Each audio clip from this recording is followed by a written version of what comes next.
Hello everyone and welcome to English Practice with Nerly.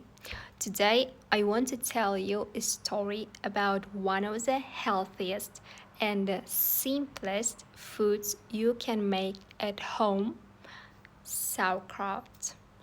Maybe you have heard about it. Maybe you have even tried it, but today I want to share my own experience how I made sauerkraut at home.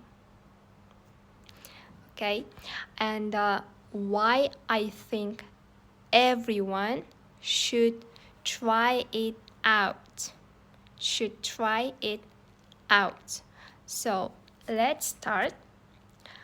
Let's start with why sauerkraut is so amazing.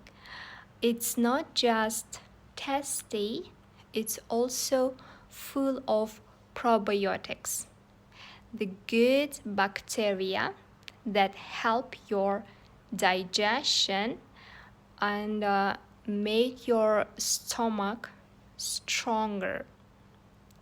It improves your gut health, supports your immune system, and can even make your skin clearer. Sauerkraut is also rich in vitamin C and fiber, and it's completely natural. Just cabbage, salt, carrot, and thyme. No chemicals, no sugar, no vinegar, just nature doing its work. That's why I love it.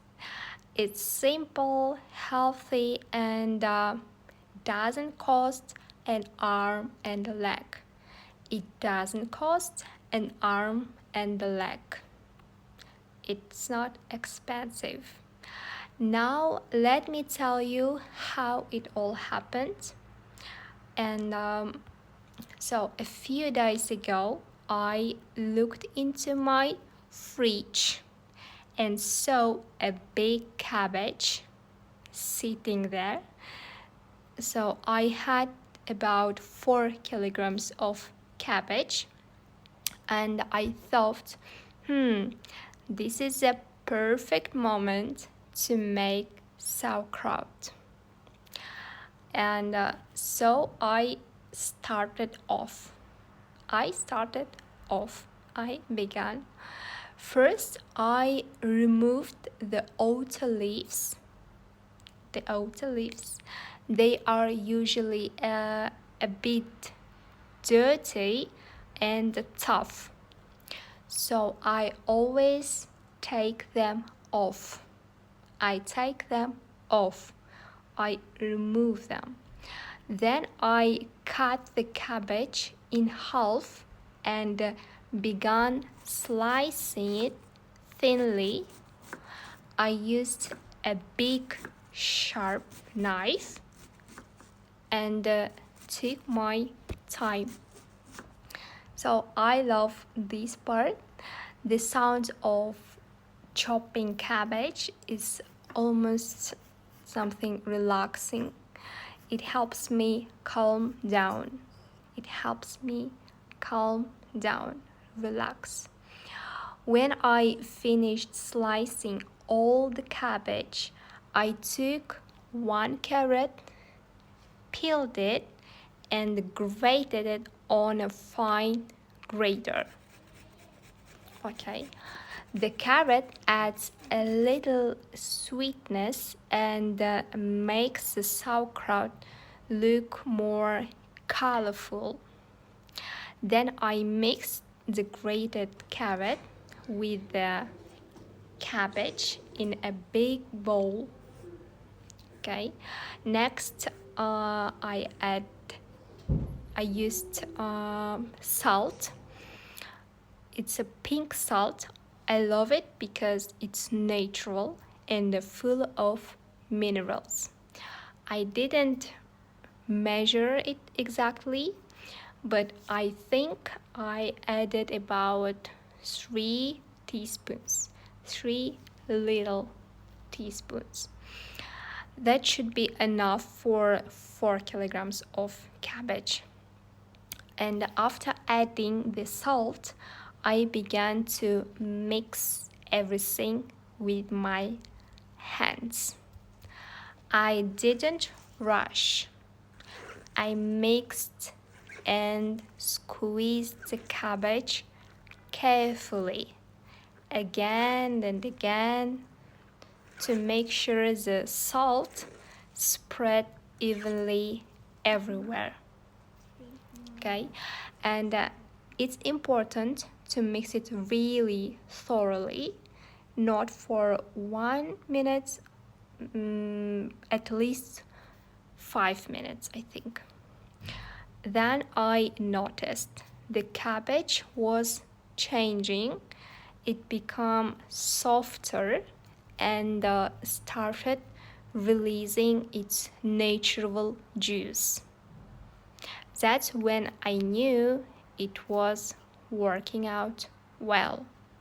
Okay, and when the cabbage was nice and juicy, I moved everything into a big plastic container, just a regular container I had at home, and I pressed it down firmly with my hands so the juice covered all the cabbage and carrot.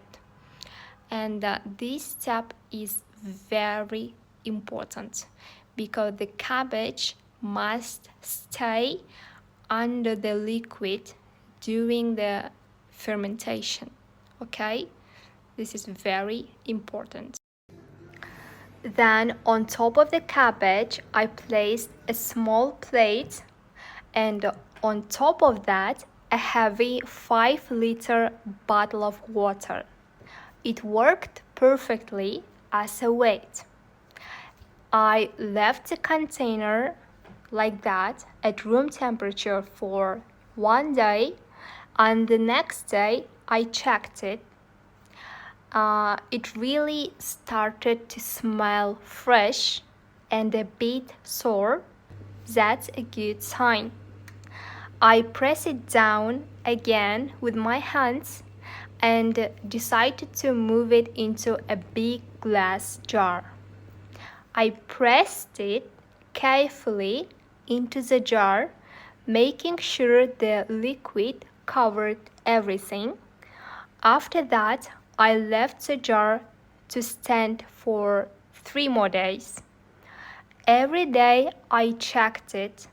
I pressed the cabbage down a little just to keep it under the juice.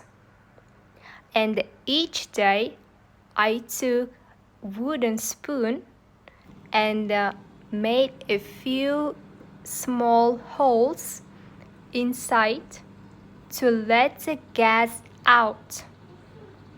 Okay?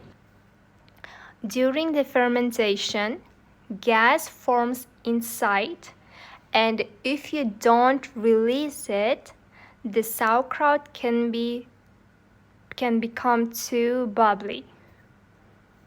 So this step helps it stay perfect. After 3 days, I decided to test it. The smell was amazing, slightly sour, salty, and fresh at the same time. I took a little piece and tried it. It was delicious. The cabbage was crunchy. The flavor was just right. And the color looked beautiful because of the carrot. And when it was ready, I called my son to try it too. Since he was little, I have always taught him to eat sauerkraut. It's such a wonderful feeling to see your child enjoy something healthy that you made yourself, and it reminds me of my childhood too. My parents also made sauerkraut every autumn, and the smell of it always filled our kitchen. Now I continue this tradition, and it feels so special. It brings back good memories. After 3 days, I moved the jar to the refrigerator.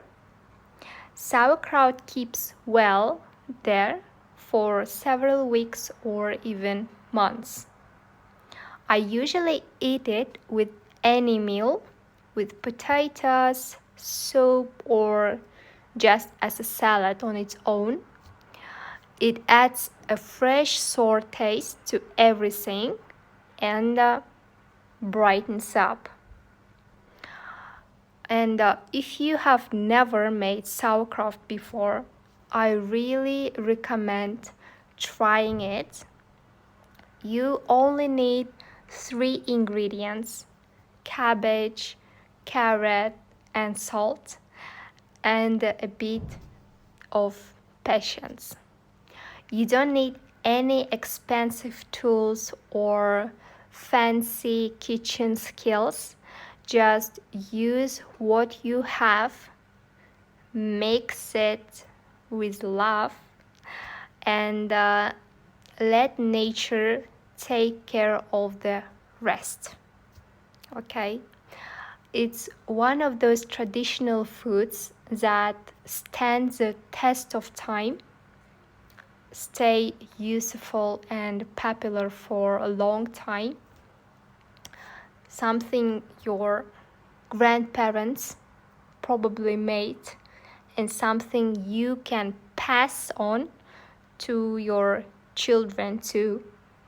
So that's my story for today.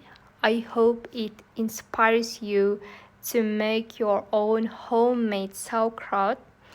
It's healthy, simple, and so satisfying when you taste the result.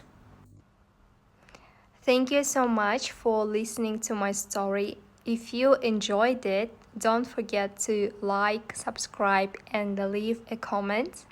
And tell me, have you ever made sauerkraut at home? Or maybe you have another traditional recipe that takes you back to your childhood? See you next time on English Practice with Nerly. Bye.